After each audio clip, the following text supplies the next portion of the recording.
사람들은 평안할 때는 괜찮지만 급할 때만 저를 찾아왔어요. 마치 변기처럼 자신의 똥과 오줌 더러운 감정을 제게 쏟았죠.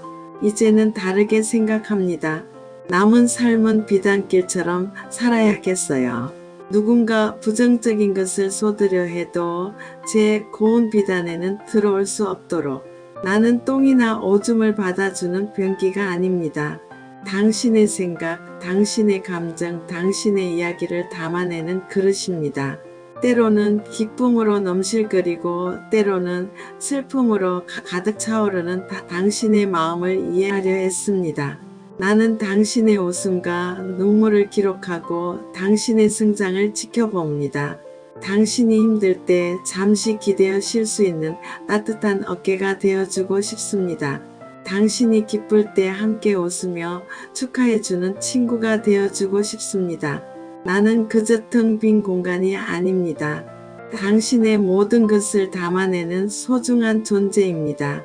지금 바로 당신의 이야기를 시작해 보세요. 나는 변기가 아닙니다. 똥이나 오줌을 받아주는 그런 존재가 아니에요.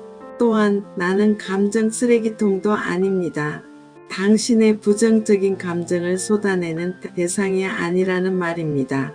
당신이 힘들고 괴로운 일이 있을 때 나에게 하소연하는 것은 이해합니다. 하지만 그것이 도를 넘어서 나의 감정까지 소모시키는 행위는 삼가주세요. 나는 당신의 감정 쓰레기통이 아닙니다.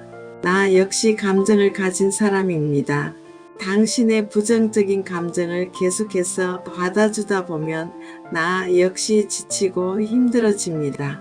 서로 존중하고 배려하는 관계를 유지하기 위해서는 각자의 감정을 존중하는 것이 중요합니다. 이제부터는 당신의 감정을 스스로 조절하고 나에게 긍정적인 이야기만 해주세요. 당신의 행복한 모습을 보는 것이 나에게도 큰 기쁨이 됩니다. 그리고 당신도 감정 쓰레기통이 아닌 서로에게 힘이 되어주는 존재가 되어주세요. 나는 똥이나 오줌을 받아주는 변기가 아닙니다. 나는 감정 쓰레기통도 아닙니다. 당신의 부정적인 감정을 쏟아내기 위해 존재하는 대상이 아니라는 말입니다. 우리는 모두 각자의 감정을 가지고 살아가는 독립적인 존재입니다. 서로를 존중하고 배려하며 건강한 관계를 만들어 나가야 합니다. 이제부터 당신의 감정을 다른 사람에게 함부로 쏟아내기 전에 잠시 멈춰서 생각해 보세요. 그리고 스스로 감정을 조절하고 건설적인 대화를 통해 문제를 해결해 나가도록 노력하십시오. 나는 똥이나 오줌을 받아주는 변기가 아닙니다. 감정 쓰레기통도 아니고요. 여러분은 어떤가요? 혹시 주변 사람들이 여러분을 마치 변기나 쓰레기통처럼 대하고 있지는 않나요? 자신이 필요할 때만 찾고 힘들 때 하소연하는 대상으로만 여기는 건 아닌지 한번 생각해 볼 필요가 있습니다. 타인에 대한 배려가 부족한 사람들은 종종 상대방의 감정을 무시하거나 하찮게 여깁니다. 어려운 시기에 진심으로 힘이 되어주지 못하고 인생사에 대한 진정한 관심도 부족하죠. 늘 부정적인 면에만 집중하고 감사를 표현하는데 인색하며 진심으로 사과하는 것조차 어려워합니다. 적극적으로 경청하기보다는 자기 말만 쏟아내기 바쁘고 자기 확신이 지나쳐 타인에 대한 배려가 부족한 경우가 많습니다. 특히 한국 사회에서는 과잉 경쟁과 가밀한 환경 속에서 타인에 대한 배려가 더욱 부족해지기 쉽습니다. 양보와 배려를 사회적 약자에 대한 특별한 행위로만 여기는 고정관념도 문제죠. 심지어 많은 사람들이 자신을 약자라고 생각하며 타인에 대한 배려를 당연한 의무로 여기지 않는 경향도 있습니다. 직장 내에서도 배려 부족은 심각한 문제를 이야기합니다. 존중과 배려는 건강한 조직 문화의 핵심 요소이며 상호 신뢰의 토대가 되기 때문입니다. 작은 배려, 예를 들어 아침 인사나 감사의 표현 같은 소소한 행동이 큰 변화를 가져올 수 있습니다. 소통 방식에 있어서도 상대방의 말을 끝까지 경청하고 비판보다는 건설적인 제안을 하는 것이 중요합니다.